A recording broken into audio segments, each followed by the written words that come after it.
What's up, brother? How we doing? Mr. Cold Email Wizard, Daniel Fazio. We're here to talk about making money today, specifically sales teams, which brings me to a kind of question. What is your offer right now? What is everything you're doing for people now? Because I know you switched it up and it's really interesting now. Yeah, so definitely a unique value proposition. It's called the Fractional Sales Director. So essentially what we used to do was just place salespeople. We still do that, but we found talking to clients and the best way to formulate an offer is taking in market feedback, right? So a lot of people are like, hey, we're building a sales team, we don't have anyone to manage it, or I don't know how to manage it. So we're like, awesome, let us come in and fractionally manage it. So instead of the agency model, which is outsourced, we come in and actually work within your systems, within your company, your Slack channels, CRM, whatever it might be, and we essentially become your sales director. So what does a sales director do? So they set up your setter team, right? You create a setter manager. They manage your closer teams. We build out your setter team and your closer team. We manage them on a day-to-day basis. We do call reviews, script reviews, role plays. We track their KPIs and metrics on a daily basis, and essentially increase your show rate, increase your close rate, as well as speed to lead, creating automations, systems, sales operations, and everything like that. So essentially we come in and build out your entire sales team and process fractionally. So you don't have to hire us full time. So that's essentially the offer. Yeah, so there's a bunch of offers in the market right now. They'll charge you a placement fee to place a setter or place a closer, but I don't think people kind of functionally understand just how much effort it actually takes in regards to one, choosing the right person specific to your offer and I guess your culture in a way, and then also the amount of training that needs to happen on the back end. So if you were to kind of map out that process where it's and kind of the differentiation between someone starts hiring closers and setters and it completely fails versus someone who starts to build a sales team and it does work. What is involved in making it actually work? Yeah, so it's a lot of manpower, right? There's not a software that's provides a solution to this. So it actually takes trained manpower, and that's hard to come by, especially in the digital online spaces. Everyone wants to be a closer, everyone wants to make 10K a month, they want to learn a little bit from you, then they dip and create their own business. So it's very hard to find actual salespeople that are trained in managing. Because the biggest fault that a lot of people have is I need a sales manager. Let me promote my best closer. Your best closer is a shark. A shark shouldn't be looking after the other fish. Yeah. So it's a very hard thing to identify within your organization, and then you have to actually be able to train them to be a manager, right? A whole different type of skill set than training someone to close deals. You have to be good at sales yourself, too. Yeah, and it's that was a unique thing for me, right? Is I luckily started the 9-to-5 route. I was in software sales, tech sales, and I actually learned how to build and manage a team there, which gives me my expertise now. So it's not like I had to relearn this. It's something that I've already always been able to do. But it's probably the hardest thing that I had to do was take off the hat of individual contributor and actually learn to associate success with others' success from what I directly did to them. So a big thing in management is not everyone should be managed the same exact way. I'm sure you manage Andre different than you manage Christian or things like that, right? They each have their different personality traits and the way in which they like to work. Some people are autonomous, some people like micromanaging, some people like process, some people are kind of, more loose. So that's really the hardest thing that we see is they make the incorrect sales hire and they take someone who's an individual contributor, move them to manager. Now you just killed the biggest contributor to your sales business and you're why is things messing up? It's you just took out your best sales asset. What you should be doing is talking with your mid people, people who are middle of the pack, good, but not your best, and ask them what would you feel managing, right? And they get paid in a percentage of what the team closes, so everyone's aligned. Yeah. I think the most important part when you start scaling to a particular level is being able to deploy, I guess you could call autonomous agents. But what I mean by that is someone who will be able to make core decisions around maybe how the sales process is operated like that. So I think I think a problem if someone just promotes their biggest closers that they might have not trained them to be, or trust them to some degree to be some kind of autonomous agent. So I imagine that's what your offer is. It's basically coming in as an autonomous agent, where it's like, no, this is how you do it. Specifically, I did it like this, and I did it at this team, I did it at this tech company, I did it for this company. And then you do it for your own company, and like you've trained like, I don't know, like 100 something closers, probably more, and setters as well. 350 plus, yeah. Yeah, so I think that's really important where, look, if someone were to come work with you to help you build out their sales team, it's for the function of having basically an autonomous agent. Because if you were to take a distribution of how much time someone spends somewhere, if I had to manage a sales team, there's no way I could do anything else. Yeah. Like there's functionally no way. I can't do the marketing. I can't do the sales team management. I can't do the fulfillment all by myself. You need autonomous agents to do that. We have trust with. Yeah, exactly. Like, trust is massive. And like you said, it's like, so the difference between us and like a consultant, which is like a pretty good understanding of what it is like a consultant just consults. They don't get their hands dirty. Mm-hmm. So what we do is we consult, and then we actually do the thing that we're telling you to do for you. Mm-hmm. So it's like, here are the high level expertise of someone who's done it and done it multiple times successfully. And then they're actually implementing and taking action on the information instead of just telling you what to do, which is good to know, but then you also, the hardest part is implementation of an idea and a strategy. So that's the unique thing. And like, we create a single source of truth, we like to call it. So instead of you having to talk with this person and this person and this person and this person and this person and getting a bunch of different stories and then distilling that into one like understanding of what's going on in the sales process, is everything from like an org chart perspective is funneled up to us, the sales director, and then we communicate directly with the CEO. So we take all the bullshit, we get it into something that a CEO understands and cares about, and then we have a weekly call or bi-weekly call with the CEO saying, this is what's happening, this is what's going on with this rep and this rep and this rep and everything. And then it's great for marketing. Because I'm sure you talk with Dan a lot about like, what is the sales team hearing on these calls? Like, what are the types of companies that seem to be buying right now? What are the companies that aren't buying? What are the main objections? You're really good at that. Like, that's probably your superpower, is taking information in your sales funnel and what's being said from a prospect's point of view, taking that and then creating a marketing asset to answer that question for more people. It's a loop. Yeah, exactly. And like, if you don't have that feedback loop, then you're just like shooting fish in a barrel from a marketing perspective, hoping that something clicks or hoping something goes viral or something, clicks within your funnel or your headline or whatever. Mm-hmm. But if you're actually understanding everything from a setter and a closer perspective, it's going to help your marketing 10x from just understanding information and being data driven. Because you have a ton of experience, you've worked with an absolute ton of companies doing sales related stuff. What is about the level with which somebody should consider putting on? Maybe they have some closers and setters, whatever, they're probably still managing it. Around what revenue level or just volume, I guess you could say, should someone get a sales director? Like what's a good indication? So a good indication is like auditing your time as a CEO or a founder or whatever, leader in the company. How much time are you dedicating to the actual betterment of your salespeople? Like, a lot of people just hire a salesperson, put them into, read these SOPs, and then they don't talk with them any days except for like maybe once or twice a month, right? Like, you have to be talking with these people individually on a day-to-day basis and understanding, do you have the time? Do you want to spend the time? That's another big one, right? Do you actually want to manage a sales team? And if you're like, I'm not doing as much as I think I should, it's probably a good idea to start looking at it. From like a head count perspective, you probably want to have at least 2 to 3 setters and 2 to 3 closers, like at least 4 to 6 people is usually when you start to need a manager.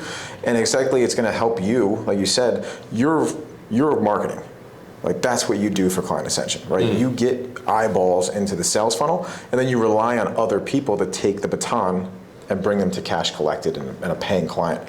So it's like being able to give that marketer or that leader in the company the autonomy to do their zone of genius, and then offloading that to an expert is just going to help you grow massively in a shorter time frame than it would with you having your hand in a bunch of different buckets. So like the best way of understanding it in the short form, I'm rambling here, is like take an audit of what you're able to do on the sales process. Like if you don't think that you're doing the best or you could be better, then you probably want to look into a sales director.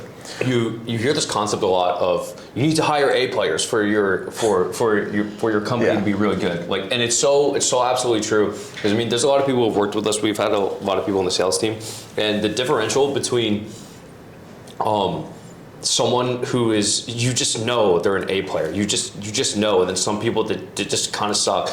And I think a lot of problem is that people would have is that they don't, if they've never had an A player, they don't know what an A player actually looks like. Yeah. So I assume that's a huge part of your offer. And specifically, a lot of people will hire people, and if they're not an A player, or they kind of feel like they're kind of like scared to fire them, I guess you could say. And that's kind of like something that you would just do for business owners, because you kind of are the point of contact for you.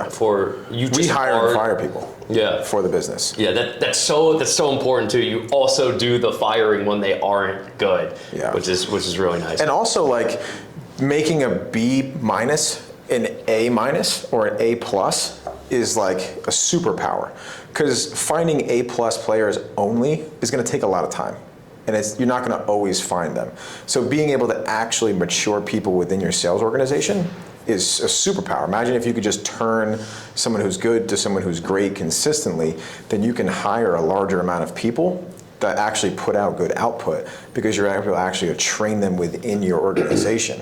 And like, you want someone to ascend within your business. Like, you want your setter, after a certain period of time, to become a closer, because the best closers started out setting, because they understand the intro conversation, and now they just learn how to close.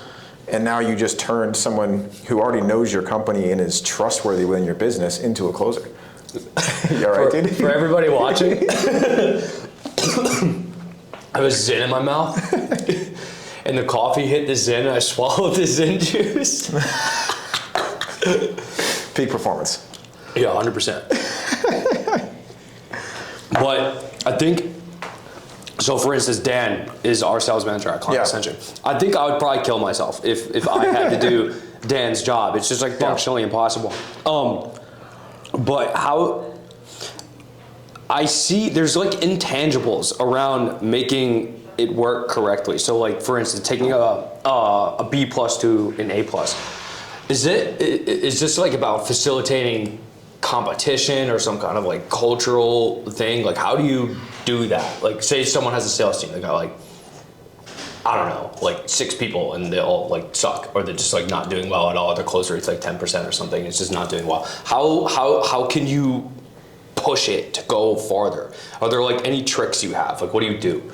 Yeah, so obviously competition is very healthy in a sales environment, right? Creating spiffs and creating like an incentive to work harder or achieve an aligned goal with the business. That's a great way to do it. But the best way to think about it is like thinking about it from like a bar perspective, right? So you're gonna have a hierarchy within your sales team. Your best, your middle, and your lower people.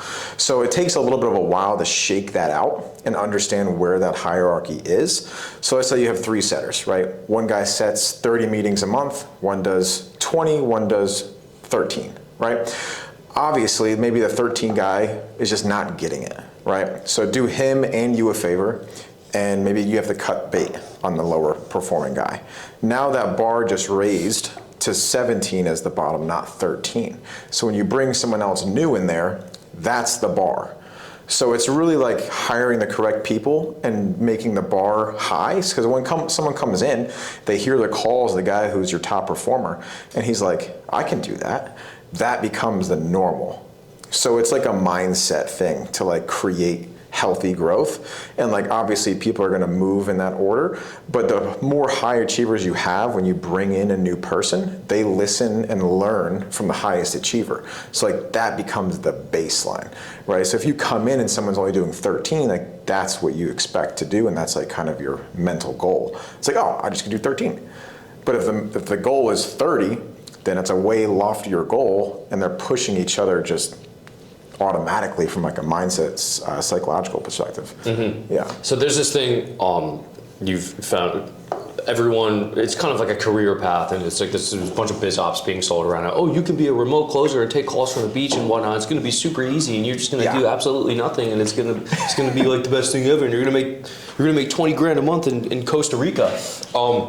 But that I feel like it's tainted the market a little bit in terms of the kinds of closers where they kind of look at themselves as like glorified order takers, as opposed to someone who's going to go out and proactively find business and actually try to move the thing forward. And you can see this sometimes if you're on LinkedIn or something, you see like an AE at some company, and they're reposting the stuff that the company posts and like client results, and they're putting on their own profile. So like, hey, hit me up here, and then if someone connects with them, or people who start engaging on the company's post or like founder's post or whatever, they'll start messaging the people who engage with that. And that's kind of what an A player looks like. And I feel like the market has been tainted by all of these people who think they're just like order takers. Yeah, hot take is like inbound sales isn't sales. Mm-hmm. Inbound sales is not sales. Like, it's sales because you're selling. Yeah. But it's not true sales. So honestly, like, why we have so much success with the reps that we place is like we start most of our reps doing cold calls, cold outbound. Someone who has no idea who you are, what you do, and you have to have that intro conversation. It's tough, right? These people are like, fuck, I just picked up a cold call. Mm-hmm. You gotta overcome that. You gotta have confidence. You gotta put in the reps. And then what we do is once they're doing good in cold calling, is we can move them into like an inbound client that we have. And it's like, so imagine doing that. Yeah. Calling someone every day, $150 per day, grinding, and no one knows what you do. And then you transition to somebody who already knows what you do and has buying intent. You're like, what? Yeah, it's so easy. But they take the perspective of like doing the correct discovery and identifying the pain points. Like you said, they're glorified order takers. Like, oh, hey, I saw you downloaded this thing or you opted in. Like, what was of interest to you? I really want to do this. Okay, awesome. Let me set you up with a call. Like, because there's this like parity between the volume with which marketing can get you versus a little Slack notification. There's a parity between what marketing can get you and what salespeople are exposed to if they're under that impression that they're just order takers. So like some people might sit there and be like, oh, you like marketing isn't delivering enough leads. Well, it's like, all right, well, you have like 142 people in your CRM. How about you go and look at some case studies and make a Loom video about the case study, and then like go start doing a little bit of your own independent autonomous agent outbound prospecting. How do you make people do that? So when we start somebody with a new client for Fractional, is we create like lists. Say you use Go High Level or HubSpot, you create a list of people who have opted in and never booked a call, or people who have opted in, had a call and no-showed. Like those are your mid-warm leads, right? They had intent at some point and it just never went to the finish line. So when new reps come in, they don't get access to the fresh hot leads. Mm-hmm. They have to earn it. So they have to start with your not hot leads first, get wins there, and then they get access or permission, or they gain like the ability to. It's kind of like a carrot. You're dangling a carrot, like, oh, these are all the hot leads, and they can see all these people booking a bunch of calls per day, and they're like, I want that. But you got to put in the work and learn it the hard way first before you get the easy stuff. Because if you're right, if you start them on hot leads, why would they want to go to someone who's not a fresh lead who opted in 5 minutes ago? So if you change the perspective of this is the baseline, like you start here.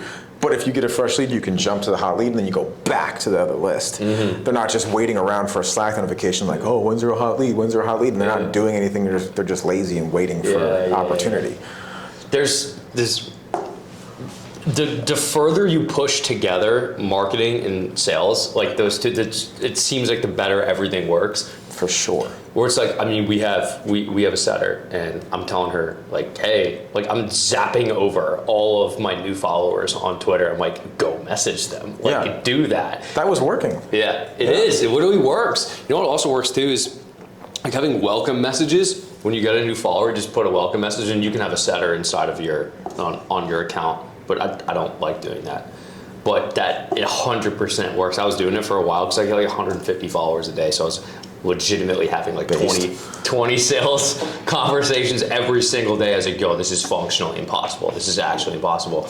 But it's so interesting to, like, I think now in today's market, let's say if you're doing ads or whatever, you're doing any kind of, like, you just inbound, and I consider ads kind of like between inbound and outbound. It's somewhere in the center. Yeah. But if you're doing any ads or inbound, like social media marketing, whatever, it is 100% required to have setters now, especially if you're running ads, where it's like the costs have just gone so much. You absolutely positively have to be able to extract every dollar you can out of all that you've got. For sure. This was so interesting because it was probably like, dude, it must have been like Sam Oven's days where he was pushing Consulting Accelerator, probably like 2015. And it's like, if you just look at the CPMs and ad costs and just like straight direct to webinar to buy $2,000 thing, and it was like, dude, it was impossible to lose. Yeah. It was impossible to lose.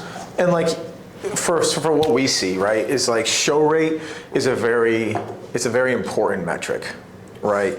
But there's so many other small KPIs that you have to be tracking, and that's kind of what we bring to an organization is like, what are the little granularities that you need to keep an eye on? Because like when you have a lead, right, that comes in, not everyone's going to pick up that phone. Not everyone's going to pick it up on the first time. They may pick it up on the 5th time. It may be an email that gets them. It may be a text that gets them. So like you have to have multiple channels and multiple ways to interface with your prospective clients. So you're actually getting every single opportunity that you can from your ROAS. And like we track everything from initial dial. So like they make, say, 70 dials a day, right? How many people picked up the phone? So that's your connection percentage. Of those people that picked up the phone, how many people are you actually having a conversation that went somewhere? That's a convo. So now you have a connect to convo percentage. And then of those conversations, how many meetings were booked? Now you have a conversation to booking percentage. So it helps you as a marketer is if we're not getting a lot of people that pick up, maybe the leads are bad, or the numbers are bad, or they're not US-based numbers. That's like a marketing data function if the connection percentage is low. But if we're having a high conversation percentage, then you know that you're getting quality leads. But if they're not booking leads, then it might be a sales rep problem. Then you got to listen to calls. You got to coach them on those calls. Like, send me 3 convos from today. Boom, they send you the call recordings, you gotta listen to them. Like, what are they not doing? What are they saying? What are the prospects saying? Maybe there's not alignment from marketing to sales. Maybe they're saying an old thing that the new ad they didn't know about said a new guarantee, and they're saying an old guarantee, and the guy's like, whoa, what the fuck's going on here? So you have to track the little granularities, not just how many meetings we booked today. Like, there's so much more that people aren't looking at inside of just the appointment setting process to understand like where your inefficiencies actually lie. Yeah. It kind of goes back to being able to extract things that are happening in the entirety of the business, like for people in client Ascension, where it's like, let's say that you're getting a bunch of traffic to your website, but no calls are getting booked. Well, it's pretty good indication that what you're offering on the website is not very good, or that you're not getting the correct people onto it. And you just start switching these numbers up. Or it's like, oh, you're sending cold emails, you're not getting any responses. Oh, it might be the script then. Oh, you are getting responses, but like no one's really booking a call. Oh, it might be your offer. Might be your offer. Oh, okay, you're getting a bunch of calls booked, but no one's buying it. It might be a sales issue. See what I mean? Yeah, but people don't think like that a lot of the time. People are more so like outcome driven. They're not input driven, a lot of people. So like, I sent out 10,000 cold emails, but nothing's working. Like, cold email sucks. Yeah, like, or it's like they're sending, so, I mean, I sent 5,000 cold emails and nothing happened. I'm like, well, like, all right, after the first 500, why are you waiting till 5,000? Yeah, so after the first 500, what changed? Like, oh, it was the same script. I'm like, this obviously isn't working. It changed the script. What are you doing? As if everything is just like this magic, oh, click the button and it works. And it's like, no, it doesn't work like that. Everything is an iterative process continuously, over and over and over again, in every single business segment. That's why you need eyes and ears everywhere. That's why we're so valuable. It's because you're not able to do that. Because if you're running ads, you can't do that. You can't do call coaching. You can't listen to calls. Like, there's not enough time in the day, and you're going to hate yourself if you try to do it for a long period of time. So that's why you need to hire. At a certain point, your company just gets large enough. It really is different companies. Like, it actually is. Like, marketing is just a completely different segment. Yeah. And then sales is a completely different segment, and fulfillment is a completely different segment. Where it's like, yeah. But when you start, you're all of them, and you gotta like, if you want to go higher, you really have to do just like this always screws people up if they get to like. It normally happens somewhere around like $30K a month, and they cap out. And they're like, yeah, I don't want to hire someone. And it's like, all right, well, like have fun being stuck there forever. like that's literally what happens. I saw some dude. He was tweeting yesterday. He was literally saying, he's like, I'm never gonna hire someone like this. Like the business is fine. It's like, okay, well, like if we were to make an assumption, like you functionally can't handle more business by yourself. It's like, yeah, there is a finite amount of things that you can do in a day. And so people think about it. Let's say they're at 100K a month. They're like, oh, do I need a sales director or someone like Dylan?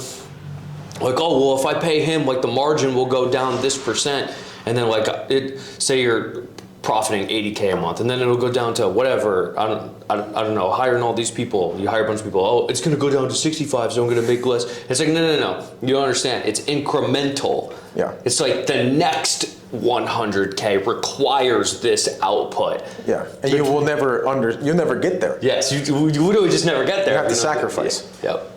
And like that's the long-term versus short-term thinking. Like, oh, I'm gonna lose profit. You're never gonna get more profit though. Yeah, exactly. It just never goes. So, and like it really does come down to the people that you hire. Like that is the most important thing when you're doing that process, because like a lot of people probably have tried and failed, and then they write it off. Yes. Yeah. Like this doesn't work. It's like you just didn't do it right. Yeah. And like you can't find good help around here. It's like no, you're just not really good at this. Like that's what it is. Or you're just not attracting. Like a thing I've probably said this 1,000 times on sales calls is the quality of the opportunity determines the quality of the applicant.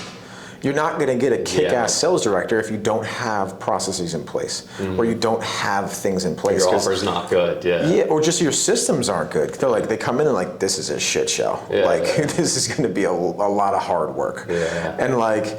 And it's hard because like that's why we price ourselves the way we do is as a roll-up cost. So you pay us a retainer plus a rev share, and then you're getting 3 org chart members for that one cost instead of having to hire 3 different people, 3 different salaries, 3 different negotiations, 3 different commission structures. You just hire one and we bring everything in it. That's why it's so valuable, because if you have to go out, you hire a setter manager who's really good, but your closer manager sucks, there's a constraint. Yep. You hire a sales manager and no one trusts him, there's a constraint. Or like the sales manager doesn't like you don't like the sales manager, that's a constraint. They don't know how to talk with marketing, that's a constraint. So you have to limit your constraints and understand what those constraints are when you're hiring. And like, I don't know how you think of things, like, are you a believer that you have to do it yourself before you hire it? At a certain point, that's like in the beginning, yeah. And what I mean by that is you just need a base level of competency. Yeah. Or it's like you have to have successfully done a sales call and closed it like at least once in your life. Before hiring a closer. Right. Yeah. Like you have to do it at least once, but at a certain point, it kind of just doesn't make sense. It's like you have to again get autonomous agents where someone can lead something specifically and make critical decisions and just basically run a business segment completely for you. It's impossible, like unless you do that, it's literally impossible. And you don't know what to, like if you haven't done something successfully, you don't know how to track it. So like if you suck at marketing, but you're really good at sales, you're like, I need more leads. A lot of people just hire an expert without understanding what it is that they should be looking for in an expert. Like you're great at running ads. If you were like, I need to buy a media buyer, you know exactly what would make a good media buyer and what things that they should be competent in before you make that decision. Yes. But if you've never done it yourself and you hire someone expecting them to just be the fucking miracle pill, then you don't even know how to evaluate that role. Like, oh, we getting a couple leads, but like, how much are they spending? What is your cost per impression? Like what are all these things? So yeah, you have to have a baseline competency before you hire, because if you don't, you're just gonna fully rely on someone else and you can get burnt for months and months. I saw a tweet the other day, the guy was like, I had a really terrible media buyer, I hired a different guy and he came back and like this was bad guy versus good guy, and like it decreased like every single category. Like he would probably pay this guy a shit ton of money for a couple of months and realize like, yo, this is bad. Yeah. And like that's a major constraint. Like you just lost 3 months of growth. by making the wrong hire. Insane. Insane, dude. So yeah, you kind of touched upon it, and I know you have Dan, which is like a superpower, right? You just are trustworthy in that side of the process.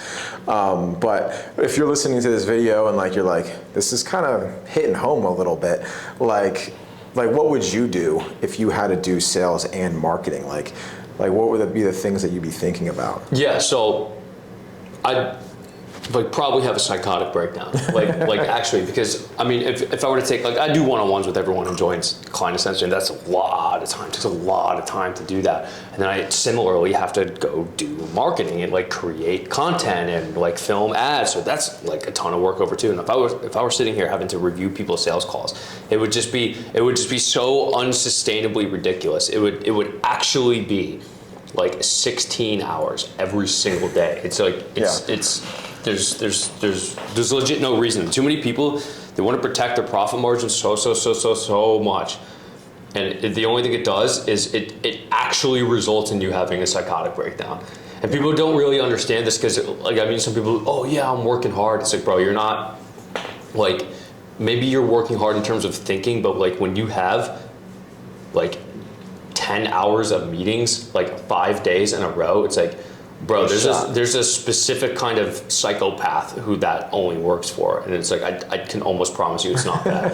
I think there's some study that showed where it's like some X% of Fortune 500 CEOs are actual psychopaths. Yeah. Where it's like, for sure. Yeah. You have to be a psycho. Yeah. So it's like, I mean, like if you're watching this video, you're probably not a psychopath. Like you probably aren't. So, I mean, just actually enjoy your life. Just like give up some margin and like. Yeah, dude. Like time is the only thing that you can't get back. It's not a renewable resource. Like it's, you can't. It's what is even the function of the business if it's the entire function of a business is to get profit, and the entire function of getting profit is to enjoy your life. So like, why are you going to trade 100% of your life in terms of the profit? Because the function of the profit was to enjoy your life. Like it doesn't make any sense. It's like this loop that it's just dumb. It's you quite literally can purchase time back, but I think that people have a tough time conceptualizing that because there's a lot of unknowns. It might take you, like the average person, 20 years for them to someone say value your time at X per dollar or something like that, and like you'll still do your own laundry. Like when you say you make like, I don't know, like $1 million a month, and you're still doing your own laundry, and it's like there actually really isn't a reason why you should be doing that. Like it just doesn't make any sense. Yeah, you have to optimize, like meal preps, getting people to cook your meals, like doing laundry. I should do that. I don't do that. Yeah, I'm saying that because I did my laundry yesterday. I'm like, wow, this is really stupid. Like I really don't want to do this right now.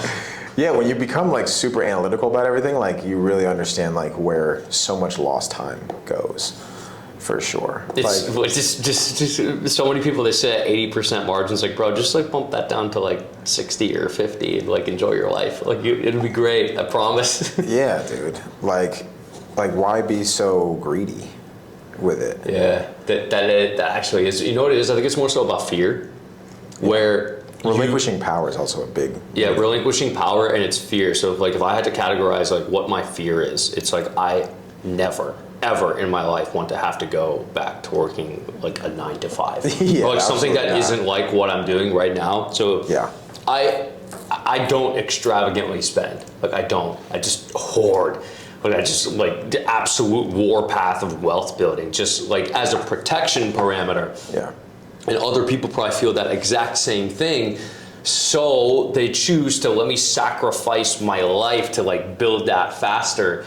But if you do that too hard, it just like you actually go psychotic. Yeah, I think every business owners struggle with that. Yeah. Like it's also ego too. Like a big thing that a lot of people do when you're hiring a manager is that they're taking over responsibility that you had.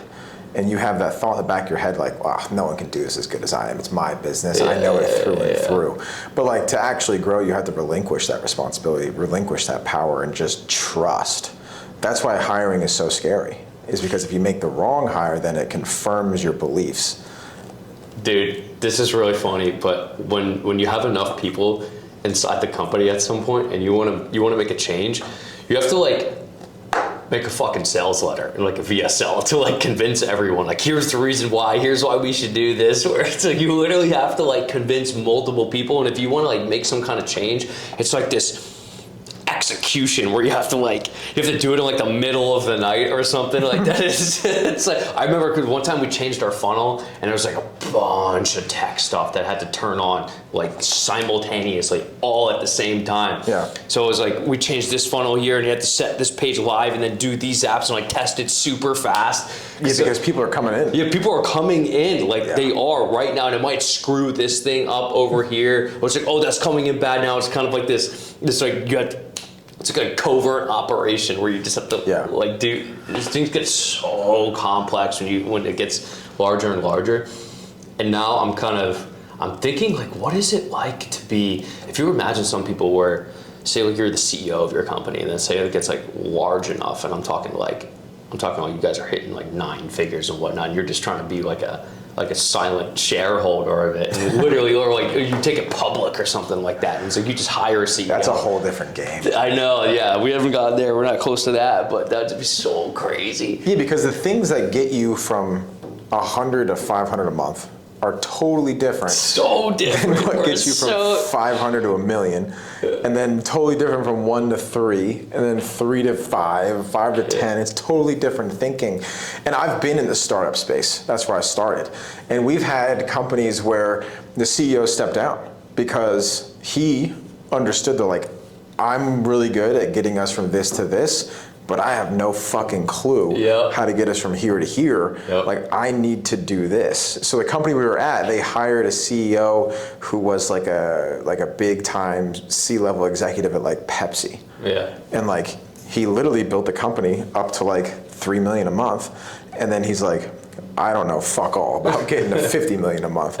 So like, he had to hire someone who's done that before. Like, talk about, people are worried about hiring a sales manager. Like, imagine hiring someone to take over your own business and run your own business, man. That's a crazy thing. There's no fractional CEO offers, I don't think. But like, yeah, I couldn't imagine that, because when he announced it, like, you can kind of see a little bit of pain in his face. He's like, yeah, I'm stepping down as CEO. We're hiring this guy. And like, I was like, dude, that's pretty, like, back then I was like, okay, we got a new CEO. Hopefully things get better. But like, now that you are a CEO, you're like, holy shit. You understand what's happening. Fucking insane. Yeah, dude. I mean, the differential between like being at 100K a month versus like 400 to 500 is so crazy. It's just people. It's so, yeah, it's people, but it's so different. It's because for a long time, I remember, like, I kind of have documented this on Twitter, where I've just talked about like the differentials between what it's like running a company at like 10K a month, and then like it starts to change a little bit at like 30 to 50. And then it starts to change like a little bit at like 100, and like pretty much what you do at 100 gets you to 200, but going from like 200 to 500 is like, oh, this is a completely different set of different, you don't even, it's not even within the same realm. Like, it's just something completely functionally different. It is just people at that point. That's literally what you're doing. It's just people. Yeah, it's putting people in place to be able to be successful in what they're supposed to do. Yeah. I'm waiting, what's 3 mil a month gonna be like? It's gonna be that times X per. But and the crazy thing is, like, when you're talking about that, it's like maybe you're the guy who gets to 500K a month, and you get to $1 million by just sheer force and volume. Like, you're gonna revert back to 5. Yeah. If you don't know what it takes to keep that $1 million a month. I think it was Chamath who said this. A company will fall in at the same speed with which it got up to that level. So if you just out the blue make something and just rip it to like 500K a month, it's almost certain that you did not do it correctly, and it's gonna fall. It's gonna completely fall. Yeah. So I've seen this a lot where guys you see it on screenshots and whatnot on Twitter, or, yo, look at me, I'm so rich. And what'll happen, they did it so fast, and it just falls. It just all falls off. And it's almost like I can see it now. Yeah. Where it's like, if someone has just been exposed to me right now, say, like, I don't know, they found me on YouTube or something like that, they might think like, oh, like, he came up so fast. It's like, no. I've been doing this for a really, really long time now. I've been like full-time entrepreneur for like 5 years now. And like, which is not even long. yeah, which is not even long, but no, you'll see it sometimes. Someone rips up some random offer with some like crazy unsustainable structure, and they just like sell it to an absurd amount of people and get like 500K a month and just falls. It just does. There's a very, very big difference between hitting a 500K a month versus sustaining a 500K a month continuously over and over and over and over again. And this is why it's so much more important to look at quarters. And if you look at all the super successful people, You used to laugh at me for talking about quarters. yeah, like, we were talking about quarters, and then like you listen to people like Hermosi, it's like you only talk in quarters. Yeah. Like nothing else matters. Like what happens this month, it's too much variance. Like it doesn't matter what happened this month. If we go back and look at all the quarters we've been in business, every single quarter has gone up. Just very, very sustainably. 90 days is a good increment of time. Yeah, just very sustainably. It goes up and up and up and up and up. And I'm like, yes, this is how we have to do that. But it's really hard for people to conceptualize that, especially if their company's really small, because like if you make $8,000 a month and you go up 30%, it's like, oh, just go faster. I see all these people at 100K a month. Yeah, you start like losing your mind, unaware of the fact that like it'll start compounding at some point. It just actually will. Well, like think about like this building.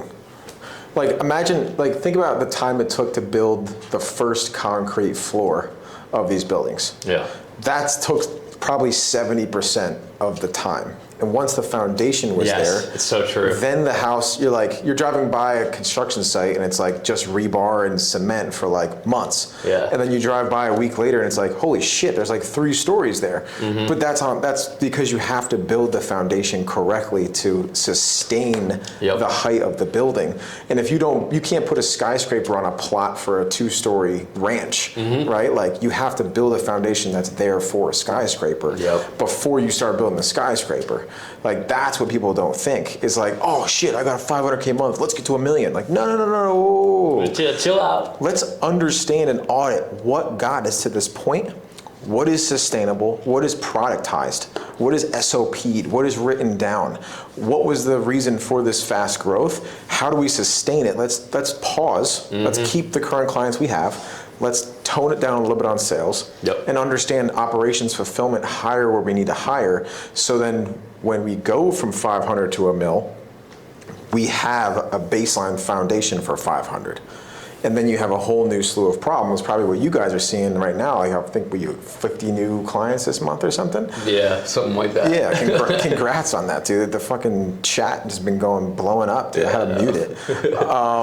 But like, you're understanding like, okay, we can now do this. This is something that's achievable. How do we achieve it month over month, quarter over quarter, year over year? That's systems and people and process. Mm-hmm. Yeah.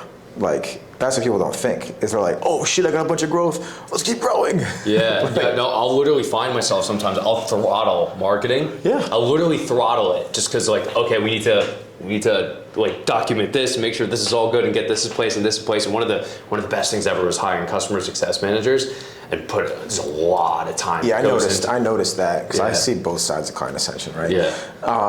And like, I see all the chats and they're blowing up all the time. And it's client success managers like keeping people on task. Because if you don't do that, then people have bad experiences and then that's how the tower crumbles. It's because there's no foundation. You're just blasting people into a coaching program, which 90% of coaching offers is literally that. Let's just get acquisition. Some people will suck, some people will be good, and we'll just keep building, and like it's like you're building on shit.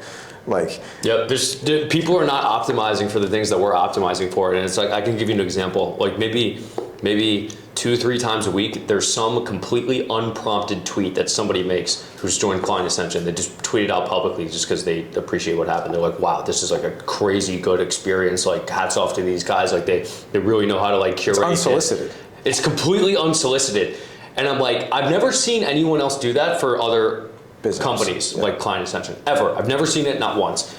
And it's like, that is why it's successful. That is the sole reason. It's like we get referrals, other people don't. People unprompted tweet praising us, other people don't. No one does that for other people. Yeah. Because you're actually doing what you sold. Yes. Yeah. It's such a simple thing. Like people don't, because it's not sexy. It's not. It's not sexy. It's slow. Yeah. Is what it is. It's super slow. Yeah. So it's like the things you do, like those kinds of systems you're making, it's like you will not see something from that until a very, very long, but that stuff stacks. It really starts to stack and bring a force behind it. It's just this unspoken perception of what you have. Where if someone's following you, I'm retweeting or reposting someone that says, "Wow, this is like such a great experience." It's just frequency in other prospects' minds, where it's like continuously over and over and over again. Wow, it is the best. It is the best. And it's like literally propaganda. Because if you're on, so like the cool thing that you're talking about is like, say someone comes in from YouTube, not your core audience at the moment. Twitter's your core audience. A guy from a real estate company comes in through YouTube, joins Client Ascension. You're not marketing to real estate people. But if he tweets, he may have 100,000, 10,000 followers in real estate that you would have never, ever been able to put your message or influence at all. But since that person came into your ecosystem, you did exactly what you sold. He has a good experience. Now, you don't even know the understanding or the reach that this one person could do if they speak highly of you. And then that person could be in commercial real estate. And then that person goes to wholesale real estate. You just created a whole nother industry and niche just because you helped one person do what they paid you for. Yeah. And like you never know, like you said, the delayed gratification of like what that could be. At a certain level, you can, like I feel as if when you understand lead gen and marketing sufficiently enough, you can just get as many customers as you want basically at any time. Not like you can't just like snap your fingers, but it's like you know the inputs that you could put over the next 30 days to make the next month like absurd. Like I know I could do that. Yeah. But what happens is people will start to get really good at marketing or just acquisition, and they'll look at it as this kind of like power where it's like I can just snap my fingers and just like make an absurd amount of money. And some people, they can't control the urge to do that. It's hard. So they pump way more people in than they can sustainably manage, and it just destroys a company. It just absolutely slow and steady will win the race. Yeah. That's so funny. I literally throttle marketing sometimes. I don't think a lot of people would do that. No, because it's again not sexy, right? Like it's not sexy. And like the cool thing about, and like it's good to build products to incentivize long-term growth. So like you guys have a finite amount of time someone's in the program, but obviously they can renew. So like you're incentivized to do good work now. Because on the back end, if you did your job, boom, you just increase your LTV. Some people don't have upsells and downsells in their program. They just have one offer. Once that 90-day hits, it's just like, oh, all right. Yeah, it's just buy. So like they're not incentivized to have a happy 90-day client experience because they're not getting more money or closing another deal psychologically, but like you are, right? So like that incentivizes you to do the thing, because you're going to make more money over time. So you are incentivized. So if you don't have an offer where you can make more recurring money on your clients, it's tough to not be like acquisition, because you don't see growth long term. Yeah. It's like my lifetime value of a client is $7,500 for a 90-day coaching program.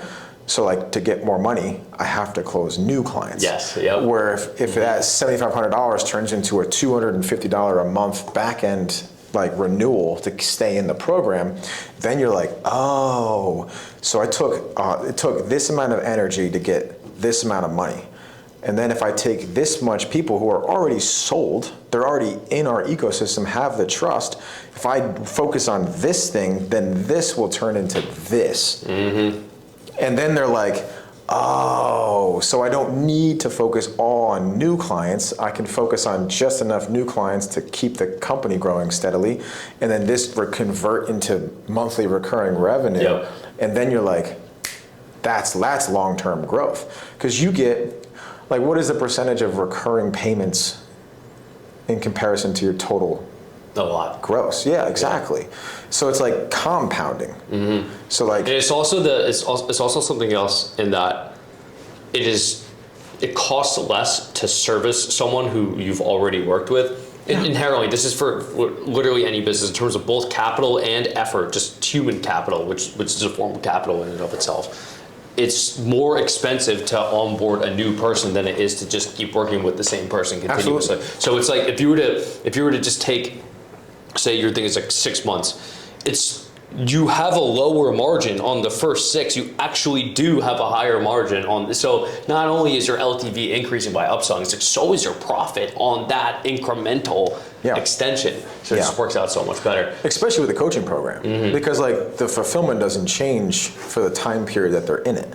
Yeah, you can introduce more stuff, but in terms of like just like the initial workings of someone, and just like that the effort it takes to kind of get someone to buy in and like the attention they need, you gotta throw propaganda in their face where it's like, no, just do this, and it's just like a lot of stuff to do.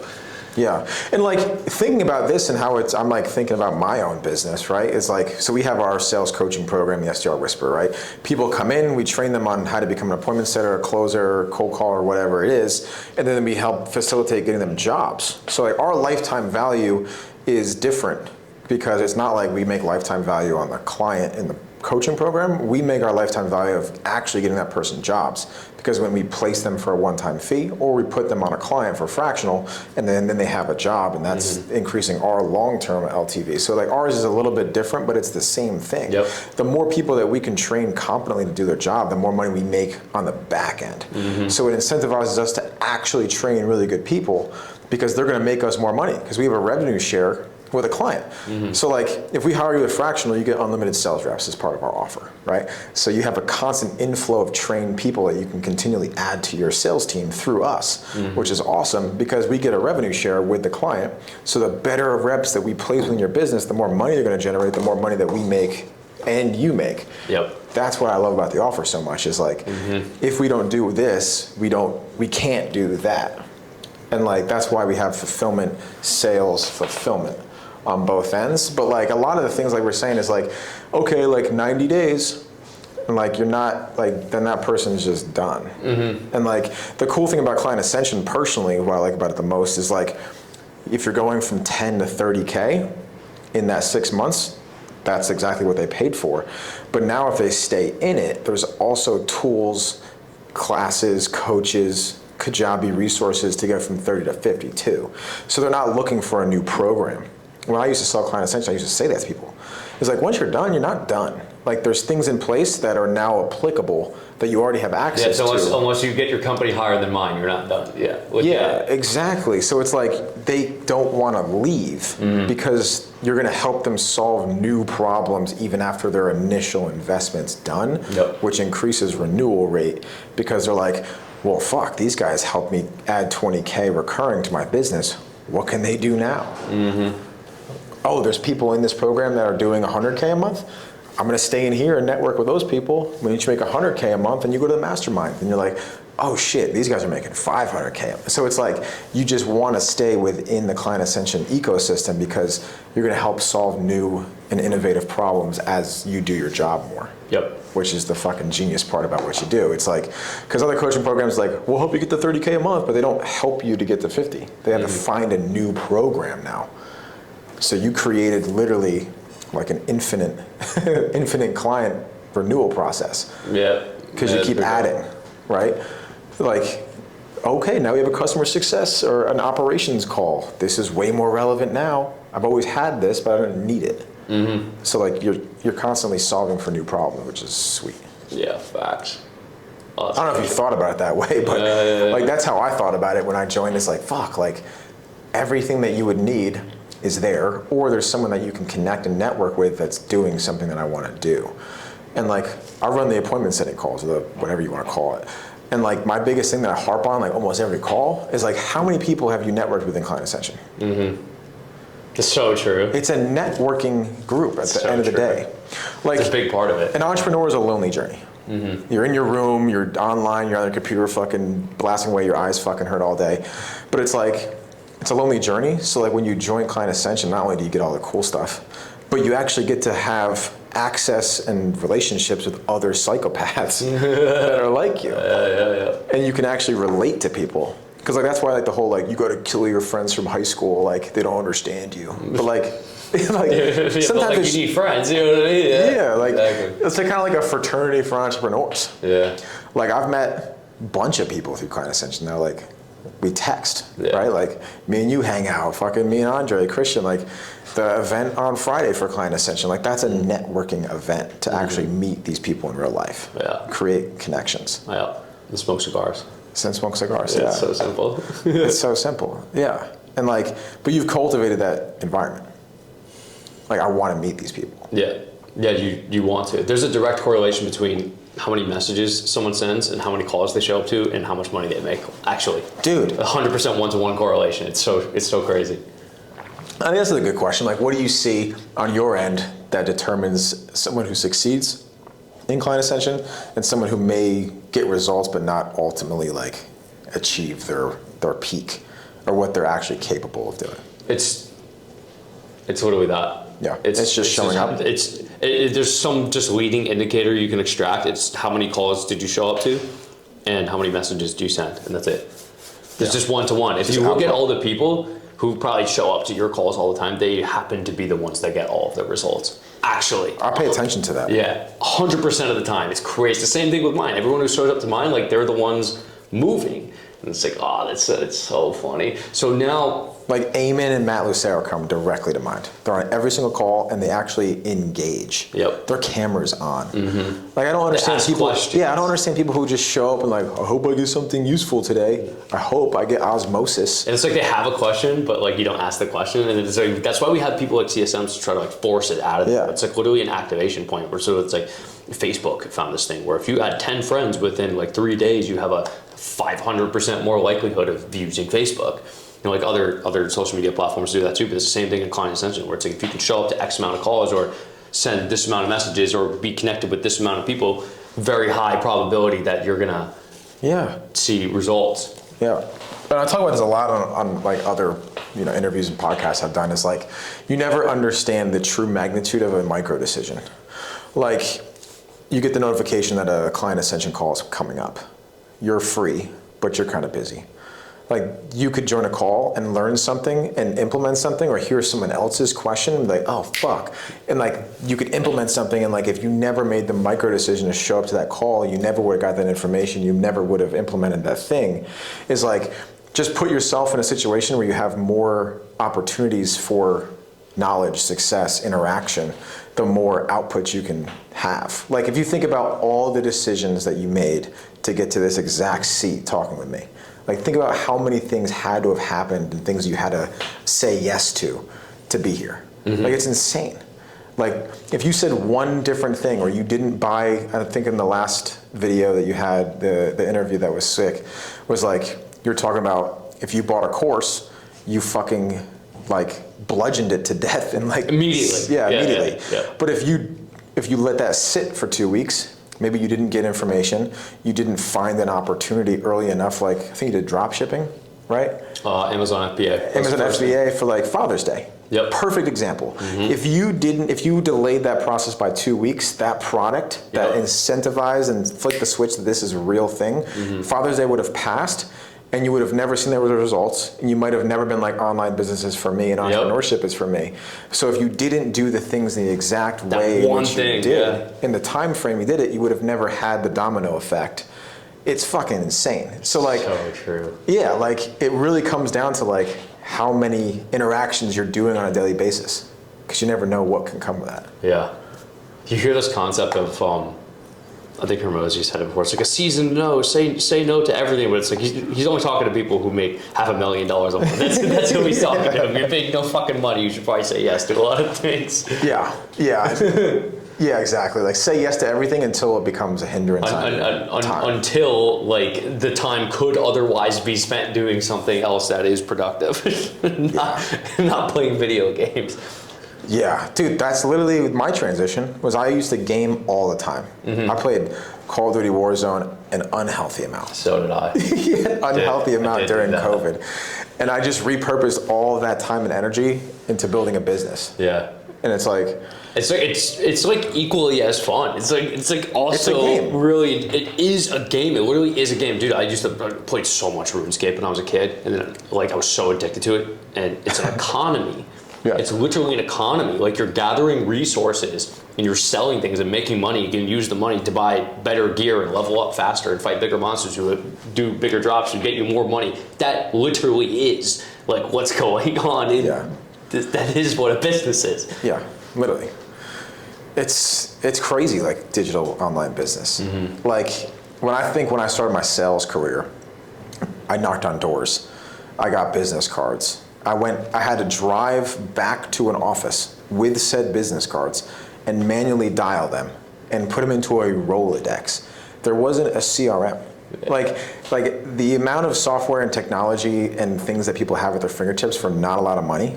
Like you could get Go High Level for like what, like $50 a month. You could get like Apollo for $99 a month. You can get ClickFunnels for like $30 a month. You can get all these things for like under $500 a month and build a successful business. Like back when I started, it was like you just didn't have that. Dude, it's like it's like there's really no excuse to like like I was sending cold emails manually. Same. So you can send the emails manually. There was no automation software. Yeah, there was like 2 and they were expensive. Like they used to be super expensive. Now they've like really come down because like there's a lot of competitors for it. But I found Gmass and I thought it was the fucking coolest thing on planet Earth. Yeah. I was like, holy shit. Yeah, I played around with it a little bit, but bro, I was literally just like copying email addresses and like just putting it in there and like copying from my notepad and then like putting the message in there, like Control V, click the send button, like 100 times a day. Like that was what I was doing. Yeah, I remember like the merge fields like blew my mind. Yeah, I remember I was like, wait, it puts their name and their company in the email variably? I was like, what the fuck? Like that's insane. It's saving so much time. It's like, wow, I can use my technology to like I talk about this to people. It's like, yeah, it's like automation. It's like, bro, it's a merge field. Like who can? Yeah, it was like, I mean, if you think about the land, like it was literally a land of opportunity. Mm-hmm. Like if you understand technology back before it became commonplace, like people didn't get that many cold emails. They answered all of them. Bro, I swear I made that mainstream. Like in terms of like the younger people, like SDRs like were cold emailing obviously, and like so are the Nigerian scammers. But like in terms of like the amount of quick question emails I get is insane. Yeah. I went through my spam folder today and I was like, everything is quick questions. What's crazy about cold outreach messages though is if it's like a relevant message and it's just not written like an idiot, it's like actually a pleasant experience where it's like, oh wow, this is like a really good message. Yeah, actually let me go to your website. Yeah. It's just what makes it annoying is that when you write annoying ass messages, like that is not like if you're getting like a bunch of responses like fuck off, like a bunch of like that. If you're getting a ton of that, it's a pretty good indication that like you're just sending hyper irrelevant stuff. Yeah, but your systems work. Yeah. So, like you're spraying to an audience or who might not. I got an email today, and it was hey, parentheses first name parentheses dot just kidding, break hey Dylan. This is not an automated email. Mm-hmm. And I was like. First off, the preview said, hey, first name, not the hey, Dylan, so I knew it was a fucked up cold email. I was like, but that would get you to click. But I mean, sometimes you can do gimmicky stuff like that, and it's like, I mean, that's like optimizing for an open and not optimizing for a pleasant experience. You know what I mean? Yeah, and like a lot of people, like they do these crazy guarantees, and like you got to think of what it's attracting. Right. Yeah, I mean, there's a very fine way to do it. I think the problem with a lot of people is they put a guarantee on their offer, they're doing it to get maximum people and selling to people who it shouldn't be sold to. And that hurts your sales process. You have to really do some vetting of who you give. And that's a big thing, dude. Like if you marketed like a piece of shit, your setters would hate you, and your closers would hate your setters, which would mean they hate you too. Mm-hmm. So it's like help your salespeople out. Like actually like put a good message out there, and like it needs to all be aligned, right? Like the way I was thinking about it yesterday, I had an idea, I'm writing a thread on it, is like a business is like a relay race with like the handoffs of a baton. And you have to optimize for the speed in that area of the race. So like marketing has to get to the sales next runner on the relay race as fast as possible, and that baton handle has to be, like the person starts running as you come up and you hand the baton off and then they sprint.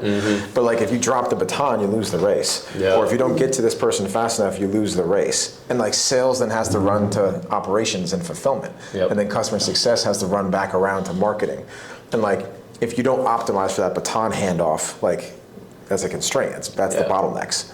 So like when you do marketing bad, the handoff to sales is tough because people hop on the phone with like this crazy inclination in their head, or like you're like, we work with companies under $500 a month, and then you try to, why do my sales suck? I have all these meetings. Oh, that's the worst. Never take that ever.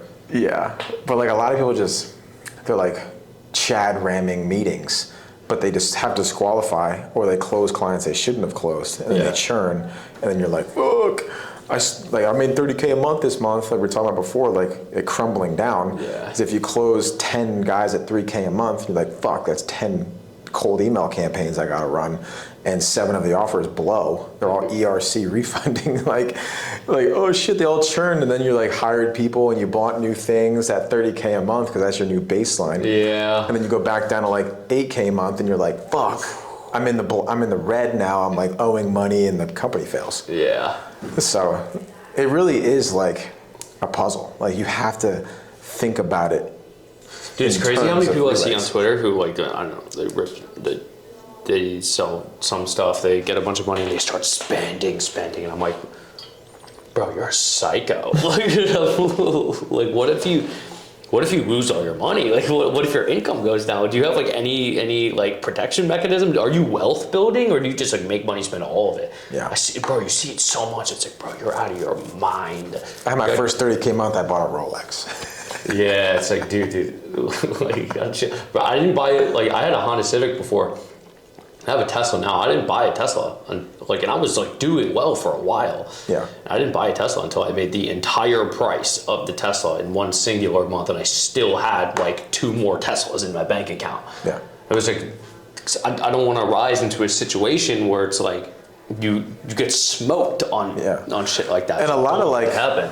Like with like if you go back to like the normal employee, like they get a promotion, boom, they buy a new house immediately, or they increase their rent, or they get a new bedroom. It's because like you can, but it's like just don't. They're always rising to the level. They're always in the same situation in different income brackets. Like it's a mindset that you had. It's like, I'm not going to do this until I feel comfortable doing this, and I can do this without dying. Like if I buy this Tesla and shit hits the fan, I'm good for 3-4 months. But people don't think that way. But like that was the biggest thing that I focused on when I was starting the business, is like, I want to have X number of months of expenses and hard costs in the bank before I do this thing. So you just I stayed at like $30K a month for like 4 or 5 months, and just put, $10,000 to $12,000 a month into the till, and then I'm like, okay, now I can do this. Now I can focus on this with this thing on the fallback. And like most people don't think that way. They don't. They do not. Dude, this was good. This was good. Good stuff, brother. Anything else you want to shoot the shit on?